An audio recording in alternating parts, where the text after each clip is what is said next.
तो चलिए अपने मुद्दे पर आते हैं और आज जो हम बात कर रहे हैं यूपी मांगे उत्तर में विदेशी फंडिंग वाले मदरसों की क्लोजिंग होने जा रही है। अभी एक रिपोर्ट गई है, रिपोर्ट के आधार पर ऐसा लग रहा है कि 13,000 जो अवैध मदरसे हैं उनको बंद करने की तैयारी हो सकती है, लेकिन बंद करने से पहले ही बवाल शुरू हो गया है, वार पलटवार हो रहा है। पहले रिपोर्ट देखिए, फिर अपने मेहमानों से चर्चा करेंगे।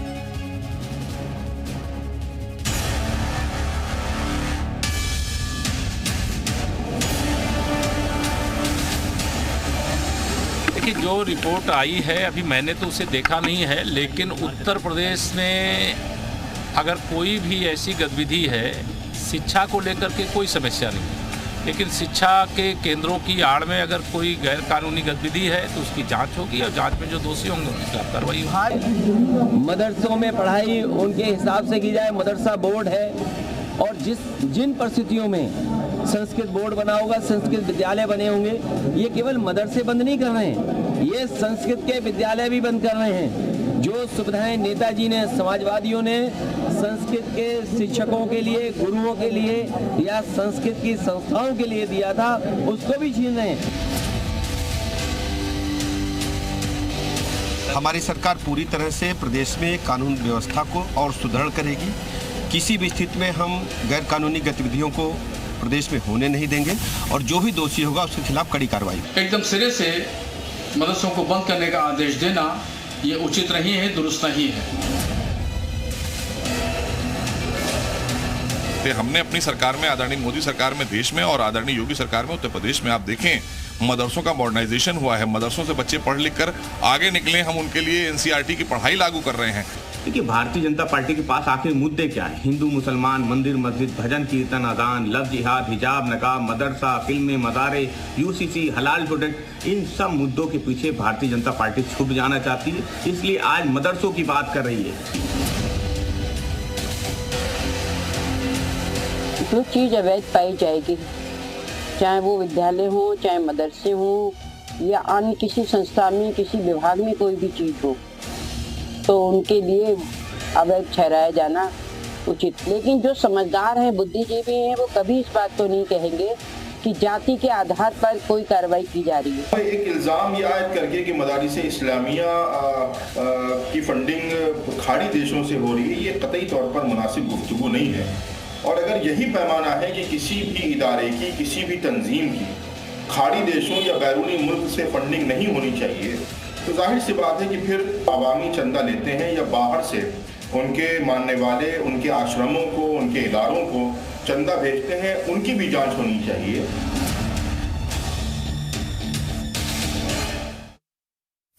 तो आज जो हम चर्चा कर रहे हैं उस पर हमारे बहुत सारे महत्वपूर्ण सवाल हैं। उन महत्वपूर्ण सवालों पर पहले हम आपको दिखा दें, फिर अपने मेहमानों के पास रुख करेंगे। विदेशी फंडिंग, जल्द अवैध मदरसों की क्लोजिंग होने जा रही है। मदरसों की विदेशी फंडिंग का टेरर कनेक्शन, क्योंकि सबसे बड़ी बात है कि टेरर कनेक्शन कई बार सामने आ चुका है। अवैध मदरसों पर एक्शन, तो टेंशन क्यों हो रही है भाई? अवैध चीज है, उस पर होना चाहिए, उसे बंद करना चाहिए। अवैध पर कार्रवाई, हिंदू मुस्लिम एंगल क्यों?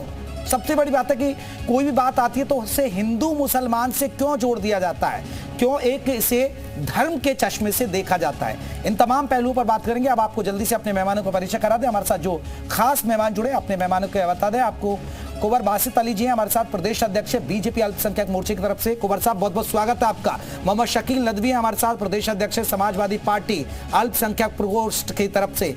शकील साहब, आपका बहुत बहुत स्वागत है। विजेंद्र कुमार है, वीएचपी नेता है। विजेंद्र जी, आपका बहुत बहुत स्वागत है।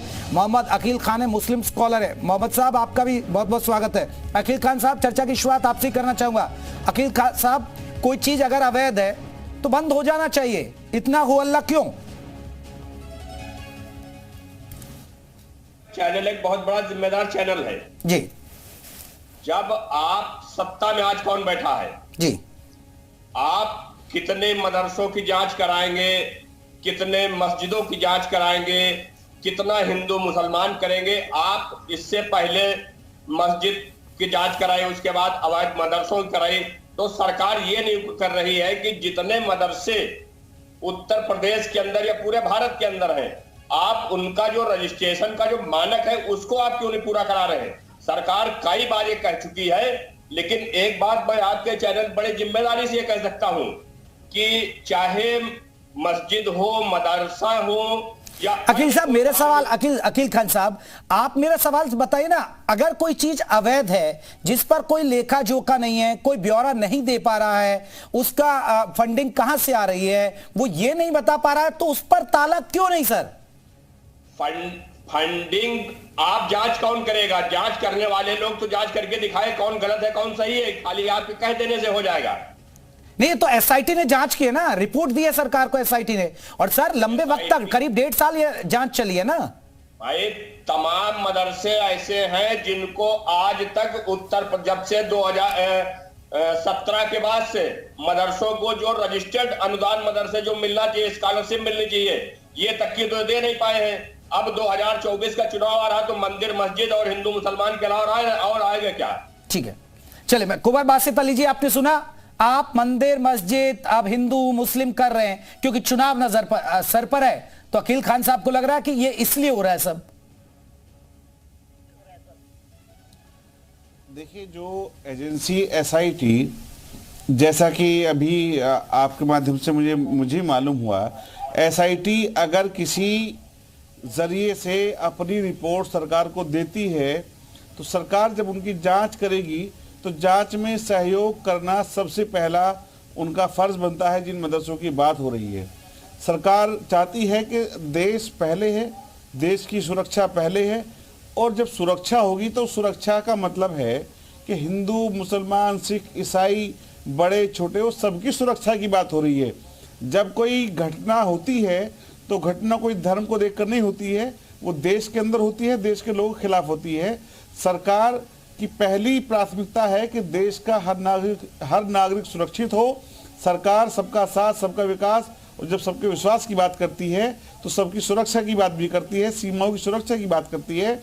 सरकार सब बच्चों को पढ़ाने की बात भी करती है, लेकिन सुरक्षा के साथ साथ जब एजेंसियां किसी चीज़ को रिकमेंड करती हैं, वो सरकार को अपनी रिपोर्ट देती हैं, तो सरकार उन पर कार्रवाई करेगी।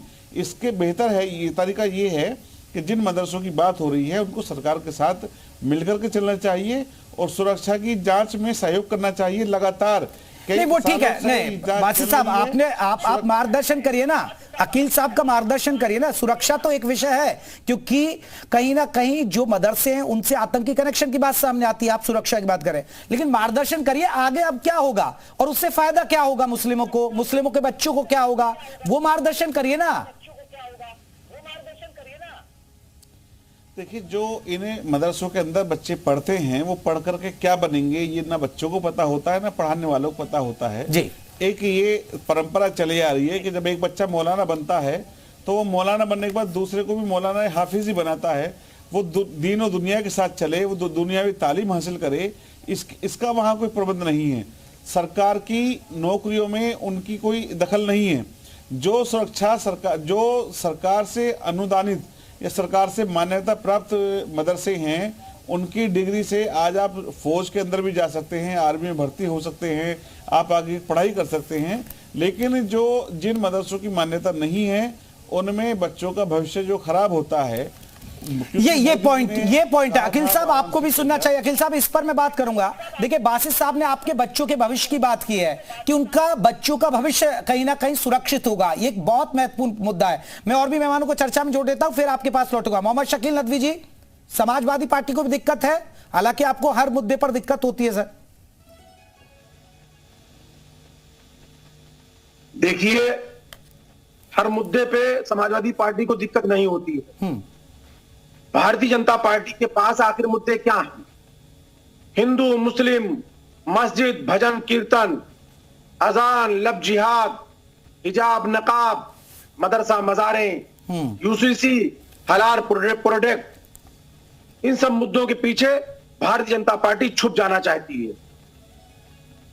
इसलिए आज मदरसों की बात कर रही है, जिससे उसे किसानों, मजदूरों, नौजवानों पे जवाब न देना पड़े। भारतीय जनता पार्टी अवैध मदरसे बता रही है। अवैध शिक्षा, अवैध तालीम कब से हो गई? नहीं शकील साहब, एक तालीम बच्चे ले रहे हैं और वो भी मुस्लिम समाज के, आपको नहीं लग रहा है कि उसके बारे में पता होना चाहिए, उसको फंडिंग कहां से आ रही है, कौन टीचर है, अच्छी तालीम में? एसआईटी की रिपोर्ट आपको बता दूं कि 23,000 मदरसों का इन्होंने पूरा मुआयना किया, जाना, उनकी 1.5 साल तक ये कार्रवाई चली। एसआईटी कहती है कि इनकी फंडिंग कहां से आ रही है ये ब्यौरा नहीं दिया गया। इनसे जो अवैध मदरसे हैं उनके बच्चों का भविष्य भी सुरक्षित नहीं है, बच्चों को कहीं अच्छी नौकरी की भी संभावना नहीं है। तो अगर ऐसी चीजें चल रही हैं तो सर ताला लगा दीजिए ना, क्या जरूरत है? आप खुद बताइए सर, इससे तो मुस्लिमों के बच्चे अच्छा भविष्य बनेगा ना सर। उनका भविष्य तो बच्चों का होता ही है, मदरसे में पढ़ने वाले, शिक्षा लेने वाले, स्कूलों में पढ़ने वाले, उनका भविष्य तो अच्छा होता ही है। मगर ये जांच कौन कर रहा है? एसआईटी किसके अंडर में है? और जो ये बात सवाल उठा रहे हैं कि फंडिंग खाड़ी देशों से हो रही, तो बहुत गलत बात। समाजवादी पार्टी से थोड़ा कराएंगे सर? मेरा सवाल ये नहीं कि समाजवादी पार्टी से जांच कराइए, मगर ये चुनाव के वक्त क्यों आता है? आज 7 साल पूरे होने वाले हैं सरकार को, अभी तक सरकार सो रही थी क्या? मेरा सवाल इस बात पे है। ठीक है, बात सुन लीजिए, जवाब दे पाएंगे सर? टाइमिंग पर सवाल उठा रहे हैं, टाइमिंग पर सवाल उठा रहे हैं। हिजाब, ये यूसीसी, हलाल प्रोडक्ट, ये चुनाव के समय क्यों लाते हैं? 6 साल से क्या कर रहे थे ये? मुझे लगता है कि समाजवादी किसानों के ऊपर लाठी चलाएंगे। ठीक है, शकील साहब सुन लीजिए, शकील साहब सुन लीजिए, जवाब दे रहे हैं अभी, बात लीजिए। मुझे लगता है कि समाजवादी पार्टी के प्रवक्ताओं को ट्यूशन की कमी है, जो ट्यूशन मिल रहा है वो अधूरा है। जिस तरह से इनका पीडीए अधूरा है, इसी तरह से पीडीए में ना पिछड़ा है, ना दलित है, ना अल्पसंख्यक है, उसी तरह से इनकी ट्यूशन में कमी है कहीं ना कहीं। ये सारे प्रवक्ता भाषा तो एक बोल रहे हैं, लेकिन एक बोलने के बाद भी इनको ये पता होना चाहिए कि ये एसआईटी की जांच भारतीय जनता पार्टी के कार्यकर्ताओं ने नहीं की है। वो एक सरकारी संस्था है, उसके शकील साहब रुकिए ना, अभी आपको मौका देंगे, उनको जवाब देंगे। मस्जिद लेकर के आते हैं, वो देश की सुरक्षा के लिए काम कर रहे हैं, और साथ ही साथ नदवी साहब एक ऐसे इदारे से पढ़े हैं जो हिंदुस्तान का सबसे मॉडर्न मदरसा है, और उसके बाद भी जो इनकी डिग्री है, जो इनकी सबसे बड़ी डिग्री है, वो 12th के बराबर ही मानी जाएगी। आपको सुनना चाहिए नदवी साहब, आप पढ़े लिखे इंसान हैं, आपको सुनना चाहिए। मैंने आपकी बात पूरी तसल्ली के साथ सुनी है। और जो मदरसों के बच्चों की बात जब होती है तो इनको दुख होता है कि जब मुसलमान पढ़ लिख जाएगा तो समाजवादी पार्टी के प्रपंच। बिल्कुल बासित जी, मैं लौटूंगा बासित जी, आप इन्होंने अभी मेरी बात अधूरी है। ठीक, अभी 15 मुझे और दीजिएगा, क्योंकि समाजवादी पार्टी ने किया क्या है? समाजवादी पार्टी ने अल्लाह से डरने वाले मुसलमानों को भाजपा, योगी और मोदी से डराने का काम किया। सबसे बड़ा गुनाह तो उन्होंने ये किया है। इसके अलावा ये मुसलमानों की एजुकेशन पे काम ही नहीं करना चाहते हैं। जहां एजुकेशन की बात होगी, क्या ये तारीफ कर पाएंगे कि हज का कोटा डबल हुआ है? क्या ये तारीफ कर पाएंगे? ठीक है नदवी जी आप अभी, क्योंकि आपकी आवाज आ नहीं रही ना नदवी जी बाद में जवाब दीजिएगा। बासित अली साहब मैं लौटूंगा, क्योंकि विजेंद्र कुमार जी भी, उनको भी चर्चा में जोड़ लेता हूं, फिर मैं सभी मेहमानों के पास बारी बारी आऊंगा। विजेंद्र कुमार जी, एक बड़ा सवाल है, याद देखिए मुस्लिम स्कॉलर है, बहुत सारे लोग सवाल ये भी उठा रहे हैं एक टाइमिंग पर कि बीजेपी हिंदू मुसलमान कर रही है। और सर विजयन जी ये भी है कि भाई आश्रमों को भी तो फंडिंग जाती है, फिर आश्रमों की फंडिंग की भी जांच होनी चाहिए। हमसे प्रश्न किया जी विजेंद्र जी, आपसे ही है।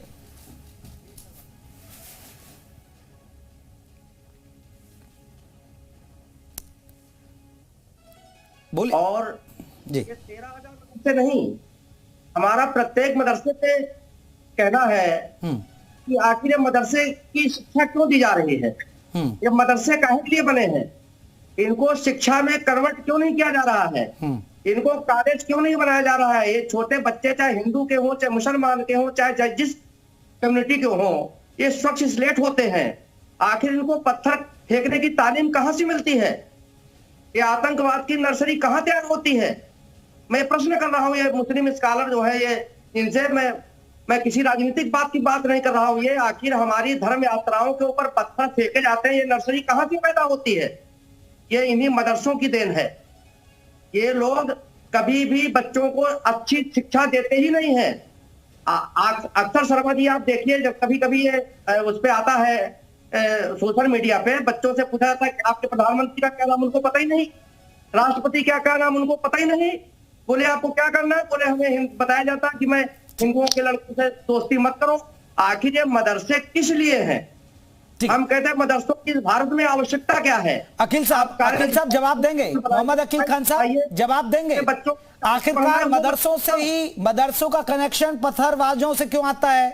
मोहम्मद अकील साहब, मदरसों से क्यों आतंकी कनेक्शन की बात सामने आती है?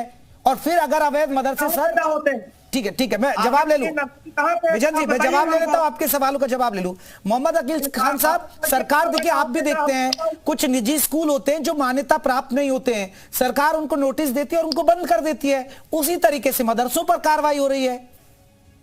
मैं जिम्मेदारी, मैं आपके चैनल पे कई बार और अन्य चैनलों पे बात कहता हूं कि जब सरकार की जिम्मेदारी है, किसी दूसरे की जिम्मेदारी है। सरकार ने इससे पहले मदरसों की सारी सर्वे किया, जांच कराई, किसी ने कोई ऑब्जेक्शन कहीं नहीं हुआ। लेकिन जब ये कहा जा रहा है कि जो मानक है सरकार का, मदरसा बोर्ड का, उसको आप पूरा कराइए, जो लोग ना पूरा करें उनको आप निरस्त करिए, लेकिन आपके मन में तो हिंदू मुसलमान बैठा हुआ है। बात दूसरी ये समझ लीजिए कि मदरसों से जिन लोगों ने तालीम हासिल की है, पंडित जवाहरलाल नेहरू जी से लेकर के एपीजे अब्दुल कलाम तक की, मदरसे ही ऐसी चीज है जहां पर छोटे और बड़े को, वरना सरकार की तो सर मदरसों से पत्थरबाज भी निकल रहे हैं, ये भी आपके लिए चिंता का विषय नहीं है क्या? मदरसों से आतंकी कनेक्शन क्यों निकल जाता है? कताई मदरसों से पत्थरबाज नहीं निकलते। जब कांवड़ यात्रा निकलती, सर ये आरोप लगा रहे हैं आप। देखिए विजयन जी, आपको सीधा आरोप, विजयन जी को लाइएगा भाई स्क्रीन पर। यात्रा का भी ध्यान रखिए ना। मैं इनसे पूछता जाता हूँ, झंडा भगवे बांधे जाते हैं, इसका भी ध्यान रखा जाए। पढ़ाई होती है शर्मा जी, हमारा प्रश्न है, बताओगे तो उनको ये पत्थरबाज जो है, ये पढ़ाई कहाँ पढ़ाई जाती है? मदरसे का पढ़ा हुआ इंसान आलिम होता है, हाफिज होता है, समझ रहे हैं? मदरसे से कोई साबित करके नहीं दिखा सकता है जो मदरसा कभी इस्लाम को मतलब जो है बदनाम करने के लिए नहीं पैदा किया जाता है। मदरसे से अच्छी शिक्षा, अच्छी तालीम दी जाती है। ये पैदा कहाँ होते हैं, जरा हमें बताइए तो। ये कहाँ पैदा होते हैं, जरा हमें एक बार बताइए कि कहाँ पैदा होते हैं ये पत्थरबाज? आप मदरसे के अंदर कुरान मिलेगी, लोटा मिलेगा, चटाई मिलेगी, दतून मिलेंगी, ये चीजें मदरसे में मिलती हैं। और मदरसे के बहुत से लोगों ने पढ़ा है। जहां आप मानने की बात कर रहे हैं तो आपकी अगर मानसिकता को कोई नहीं दूषित कर पाएगा, क्योंकि अगर किसी का साफ बंद होता है, इस तरीके की शिक्षा पे उंगली उठाई जाती है। आतिश जी, मेरा स्पष्ट मानना है कि मदरसे पूरे देश से बिल्कुल समाप्त होना चाहिए, मदरसा का नाम समाप्त होना चाहिए, इनको कॉलेज बनाया जाए, चाहे जिसके नाम पे कॉलेज बनाया जाए, हर कम्युनिटी के बच्चे वहाँ पे शिक्षा ग्रहण करें। ये मदरसे की जो ज्ञान मंदिर है इनको बंद करिए ना, कोई आवश्यकता नहीं है। जो आरएसएस के शिशु ज्ञान मंदिर बंद कर रहे हैं इनको बंद करिए। अपने घर में मौलाना बनिए। मदरसों में ये पत्थरबाज नहीं पैदा होते तो नर्सरी बताइए कहाँ से बीज बेल तैयार होती है भाई? मौलाना जी निकलते हैं, आलिम निकलते हैं, मौलवी निकलते हैं। अरे ठीक है अकील खान साहब, हम मदरसों की देखिए अकील साहब, मदरसों की हम इज्जत करते हैं, ऐसा नहीं कि मदरसों में तालीम नहीं दी जाती, लेकिन सर जब जो चीजें खराब हैं ये आपके बच्चों के भविष्य के लिए तो कर रही है सरकार। आप बताइए ना अकील साहब, गलत क्या है? जो खराब चीजें वो हट जाएगी, अच्छी चीजें जुड़ जाएंगी तो और बच्चे तालीम लेंगे और पढ़ेंगे लिखेंगे। योगी जी की उस बात को भी पसंद करता हूं जिसमें उन्होंने कहा था कि मैं चाहता हूं कि मुसलमान के एक हाथ में कुरान हो और एक हाथ में कंप्यूटर हो। कितने लोगों के हाथ में कुरान की आवश्यकता क्यों है? तो सर सिस्टम को सुधारने में वक्त तो लगेगा ना। ऐसी कौन आप आइए ना, साथ तो आइए सरकार के। नहीं है जहाँ स्कूल नहीं है, जहाँ की करनी और कथनी में फर्क है। मुझे एक छोटे से ब्रेक के लिए रुकना, लेकिन जो अकील साहब ने सवाल उठाया उस पर मैं बासित अली जी से ही पूछूंगा कि भाई आप एक हाथ में कुरान और एक हाथ में कंप्यूटर अगर मुस्लिमों को देना चाहते हैं तो उसका प्लान क्या है? मार्गदर्शन करिए मुसलमानों का, ये विरोधी नहीं होगा। आप बताइए कि आपके बच्चों के लिए हम कैसी तैयारी कर रहे हैं, मदरसों को कैसे अच्छा करना चाह रहे हैं। ब्रेक के बाद